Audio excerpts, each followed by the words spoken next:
Welcome back to more Genealogy the Holy War. So last time, we defeated the final boss of the first generation Reptile. And we also stole a lot of money from his army thanks to Sigurd. But anyway. So yeah, this is it. I did all the item prep off screen like I said I would, so yeah, let's go for it. So yeah, let's start with the people in the home castle, because yeah, I did manage to put these two together. Not like I didn't want to do this, but I ended up having that way. So let's start with Ideen. So Ideen, she's been a great healer for us. Even if, you know, she doesn't have the movement to keep up, at least, you know, she was definitely a big help with stars. So for her inheritance, something like this will do, because she can inherit down B rank stars. So with the pairing I'm doing at least, so yeah. I guess you use some of these stars right here. The men's stuff could also be swapped out for recover stuff if you really want, but I went with men. And yeah, of course with this I love it. I decide another thing too. There is like, you can do stuff with funds, but I don't really know what you can do with funds after the first generation, to be honest. Like, I think some of it gets passed down, but I'm not entirely sure. But anyway. So basically what happened was she didn't have enough to get the men's stars, so yeah, Medea came along and gave her the last bit. But yeah, also Medea has a steel bow now. But yeah, everything else is the same. We really want that brave and killer bow, that's the main ones. And the scurrying is there because it works well with the killer bow, and also just the low accuracy of bows in general, so yeah. There's that. And yeah, Medea has served me very, very well. Not like the most amazing unit ever, but yeah, he was definitely nice with his high mobility and also ability to make very good use of those bows thanks to Kanto. So yeah, I was very proud of the dude, and yeah, he always does a very good job for me, so I'm always happy to have him around. So now it's time for these five. These five all dump their items, as you see here, and the reason why is they're not getting paired. But yeah, let's go over them all. So Arden, first time I promoted him, and yeah, even though, you know, he's still Arden, it's gonna be hard for him to reach battles and stuff like that, he has still loads of fun to use. Despite that, and yeah, it's great to see him do so well in the arena as well, which is definitely where his stat line shines a lot. So yeah, I'm glad to have used Arden, and yeah, we got to promote obviously, which is the big one. Never done that before. Anyway, Alec, low strength aside, he was definitely a very strong paladin. And yeah, of course, he could obviously fix that low strength thanks to the Brave Sword. And yeah, he showed himself to be a very good speed ring user, which yeah, we definitely made good use of, so yeah, I do like to do a lot. But yeah, I'd say that Noisto was probably my favorite though, because of his critical skill in combination with the Brave Lance. He was really threatening with those two things together. So yeah, I'd say that Noish is my favorite of the Christmas cows this time around. But yeah, both of them were definitely very useful. Then of course there's Dew. Can't forget about him, can we? I promoted him, got him to level cap 2, and yeah, he did amazingly with his money stealing antics. And yeah, I did give some of this money, it was to Ernest by the way, but anyway. And yeah, like I said, I'm not pairing him, which, yeah, not the first time I've done that. In my practice, I didn't pair him either, but yeah, like I said, the dude, he was really great. So, and yeah, I'm glad that he's there to steal all that money and help out the rest of my army, so yeah, that was awesome. And finally, Jonka, yeah, he might be considered one of the worst units in the game, but oh well. He did amazingly in the arena for us, he managed to get very high leveled, and yeah, he did a good job as well. I didn't use him that much in the field, but yeah, whenever I needed a strong range hit, he was there for me, so yeah, that was great to see. And yeah, pretty decent stats too. But yeah, if only he was a little bit better, but oh well. That's just FE4 I guess. But anyway, let's go over the first, well, the first pairing we did was Ideen and Medea.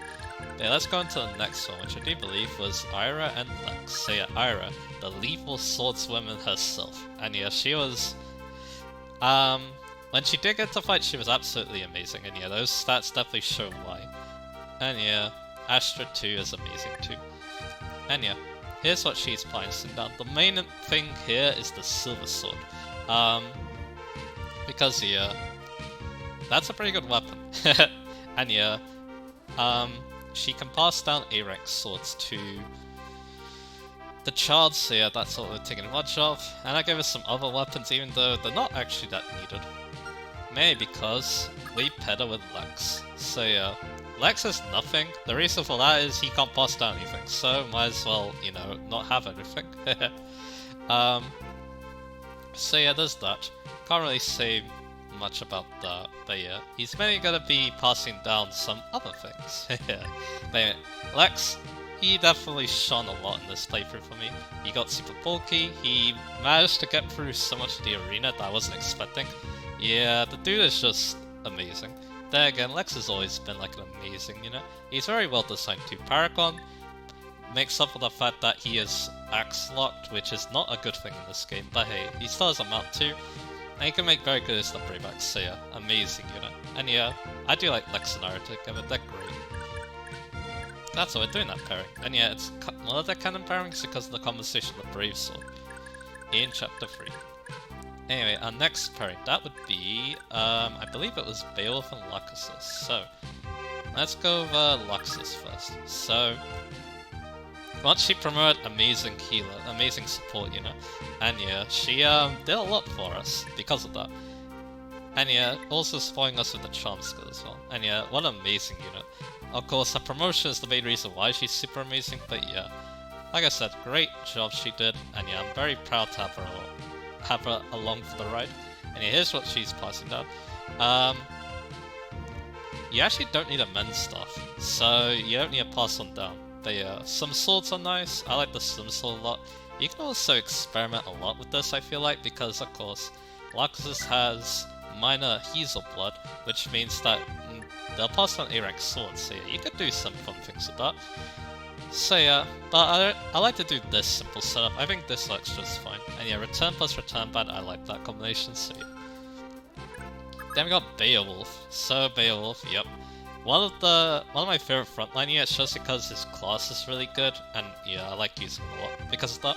And yeah, Pursuit's really good along with that Brave Sword. Yeah. And yeah, that's the main thing plus up. I have a bunch of other swords too. You'll see what those are going to be useful as well as the Fee Sword. So yeah, that should be a lot of fun. But yeah, like I said, I love this unit too. He was a great one. And yeah, he's mainly here because he passed on Pursuit, and also he has a conversation with Lachesis in Chapter 2. So yeah, as well as conversation this one. But anyway, but I do also like Finn and Lachesis. But anyway, next pairing would be Lewin and Eren. So yeah, Eren, amazing peg slice. Look at his stats. I think the stats kind of speak for themselves, but yeah, she was definitely a great flying unit, and managed to make very good use of the utility as well. And yeah, as for passing down, I highly recommend the Brave Lance, so yeah, that's something I can always recommend. You can only pass down B rank Lance and B rank swords, so keep that in mind. No Silver Lances, those Silver Swords. So yeah, Brave Lance is definitely your best bet, in my opinion. And yeah, Sim Sword's pretty good. Bolt Sword is decent for the magic. And Horse because it's a Lance. Can't really see much else. And yeah, I do like the powering too because it works quite well with the Brave Lance. Then we got, of course, Lewin, who, yeah, Force he's just, you know, amazing. And yeah, he's gonna be passing that down as well as an Element and a Sleep, which should be fun for him. But yeah, can't wait to see what will come of Force in next generation. But yeah, Lewin, amazing unit and also great card development too. There's just a lot to like about Lewin. And yeah, Force is definitely one of those reasons. So yeah, amazing unit. I was happy to have him on our side as well. And yeah, these two together are great. There's a reason why this pairing is super canon in my eyes at least, and a lot of people, others too. But yeah, Lewin's great with other characters too, which I will definitely talk about next generation.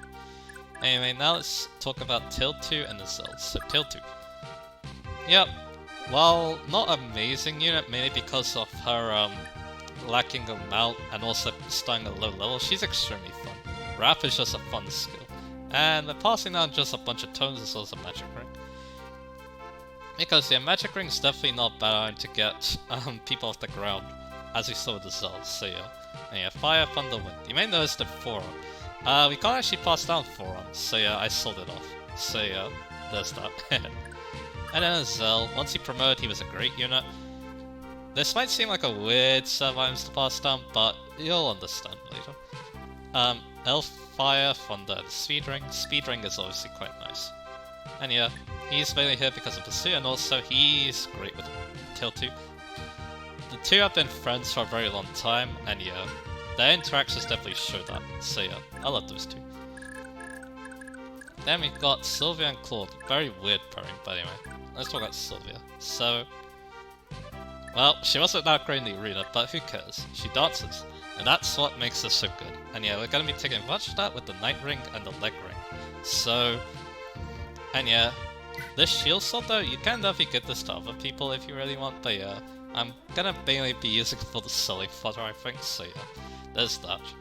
And then Claude, he's just your good old healer with the Fortified Staff. Nothing much else to say, really.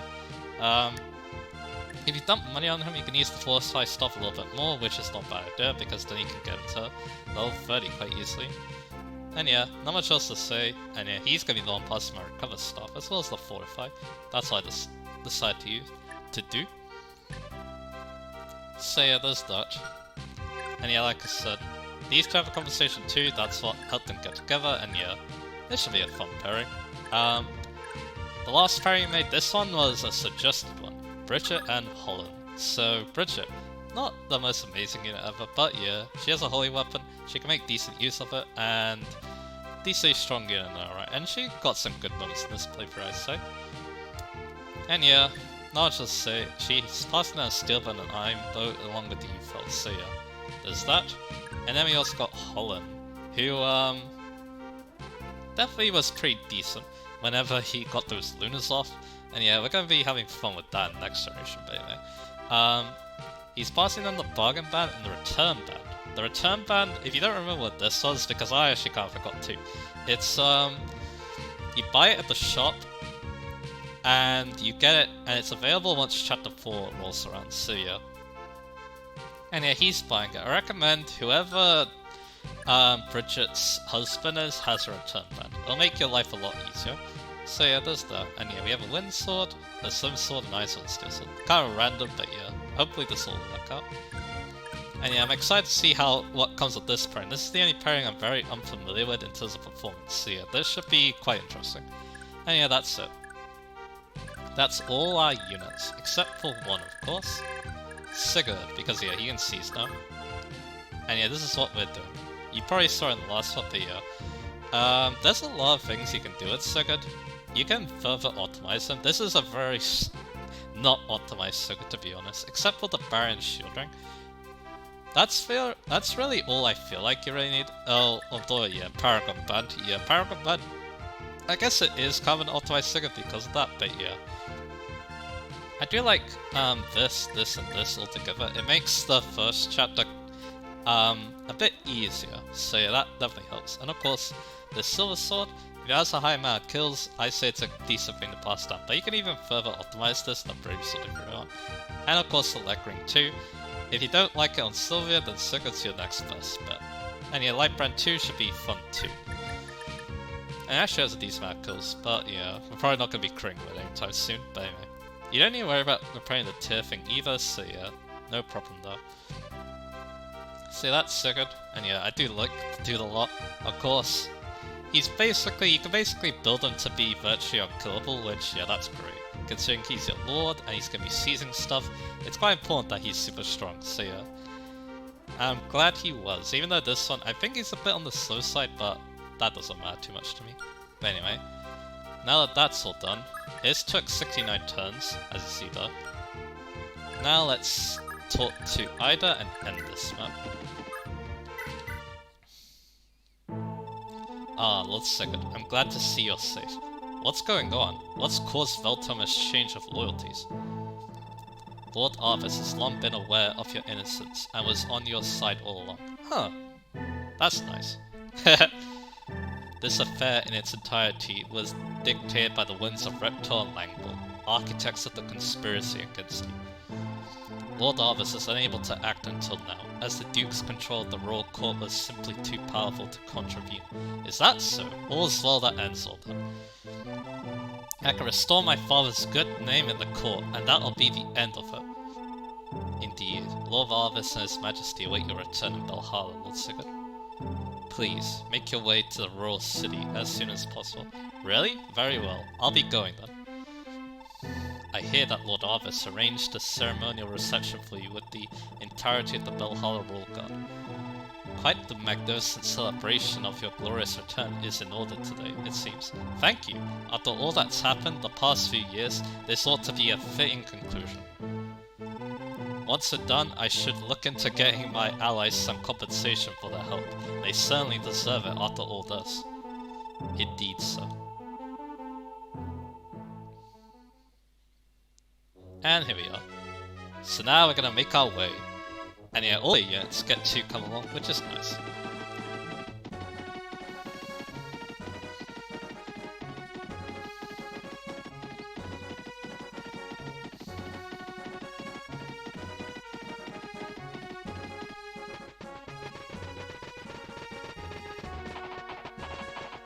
And yeah, here they all are.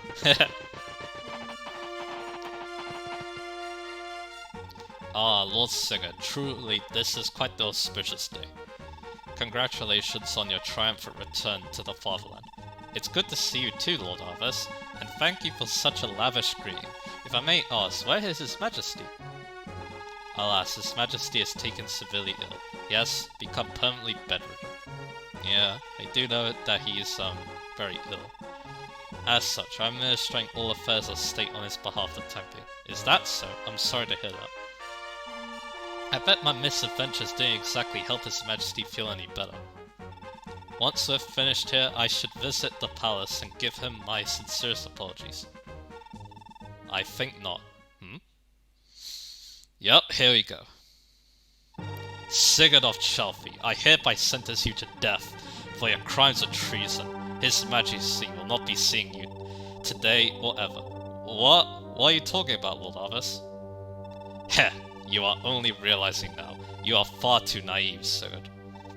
Need I remind you that you and your father still sought to usurp the throne and plot against the crown? Nothing has changed. It is my duty to exact justice upon you in the name of my wife, Princess Deirdre. I trust you understand, Sigurd. Princess Deirdre? That? No, it can't be. Ah, of course. You've never met, correct? Very well. I suppose an introduction would be a fair parting gift before your demise. Come, Deirdre. Greet our guests.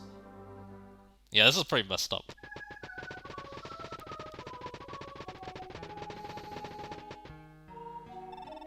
Deirdre, allow me to introduce you to Sigurd, the spawn of your father's murderer, Byron. I trust you have some choice words for him. So this is Sir Sigurd? Deirdre, no, this can't be happening. Why? Why are you speaking like this? Deirdre, it really is you. No. Do you know me, sir? Of course I do. You're my... Enough. Deirdre, stand clear. This is an extremely dangerous man. Rest assured, this traitor will be punished. But he's... Can't we have even a little more time? Unacceptable. Guards, escort the princess to the castle. Wait, Arvis, please. Just a little more time.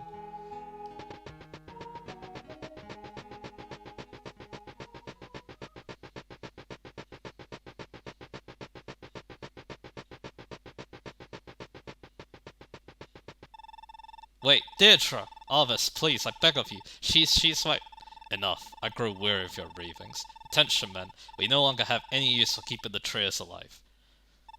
Move in on Sigurd and his party. The time to serve them their punishment has come. Damn you, Arvis!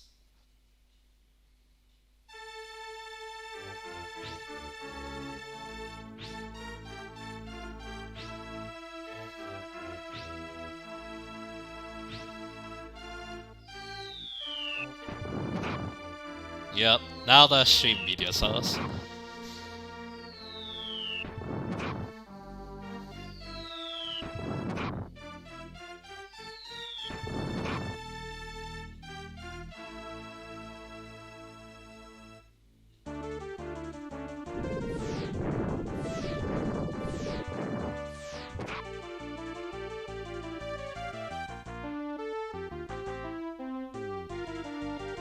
and thus comes the end of an era.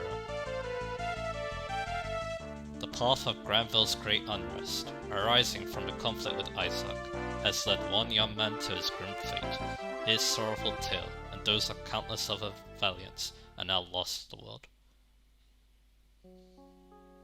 Many heroes lost their lives on this path. Quan, the Prince of Leonster. Ethan, his wife.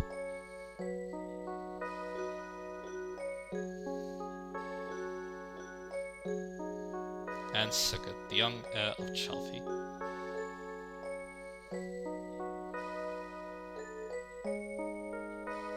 And the names of those heroes who fought alongside Sigurd to the bitter end of Belhalla, whose fates remain unknown.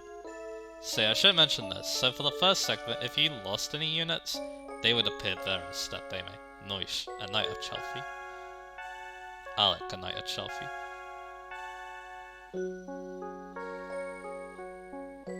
Arden, a knight of Chalfie.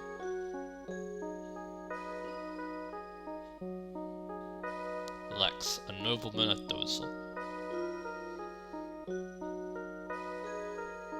Azel, a nobleman of Veltoma.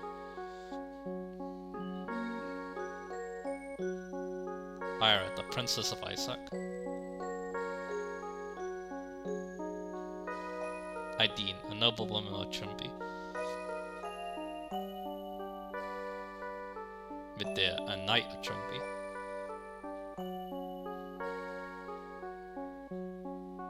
Shamka, the prince of Adain. Laxus, a noblewoman of Nordium.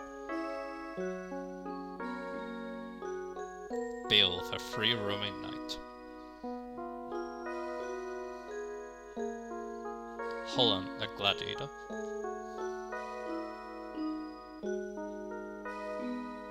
Dew, a thief.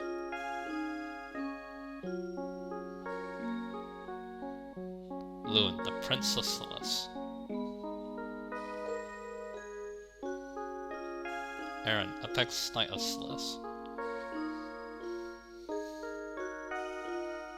Sylvia, Wandering Dancer.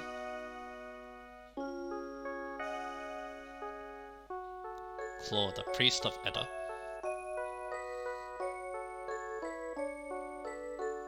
Tiltu, a noblewoman of Friege.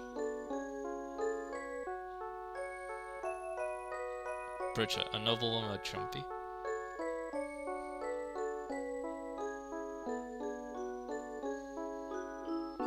These brave youths fought to change the world for the better, yet now their unfulfilled dreams lie dead with them on the battlefield. Was the sacrifice in vain? What were they fighting for all along? And what of the light?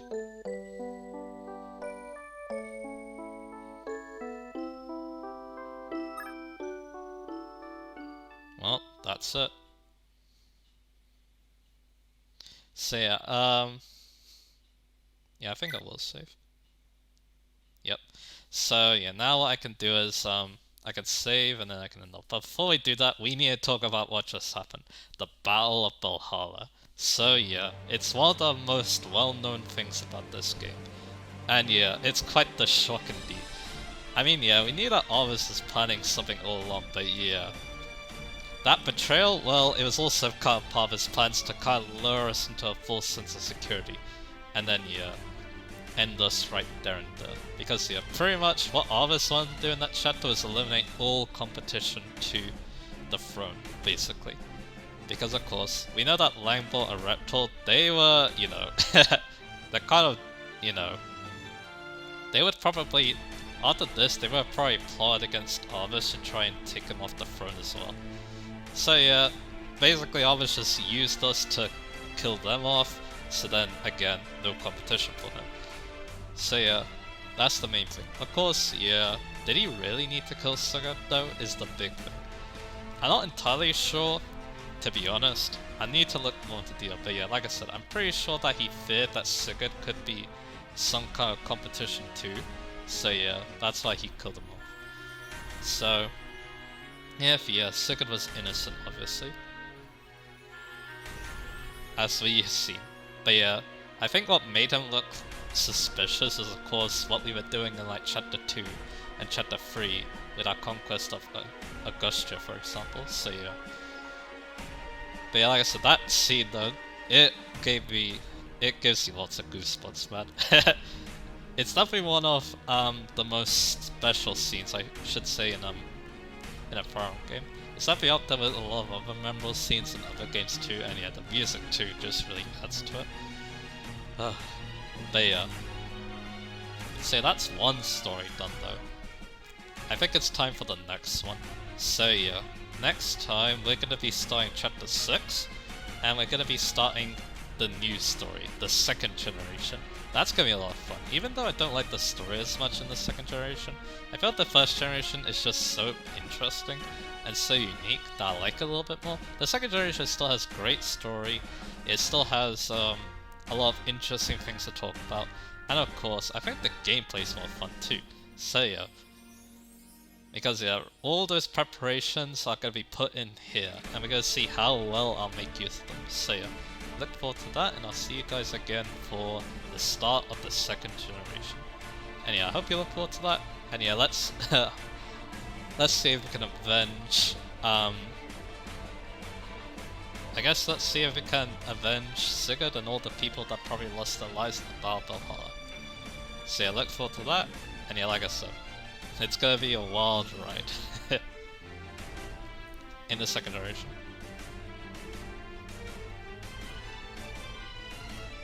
And yeah, nothing much else to say. Yeah, like I said, look forward to that.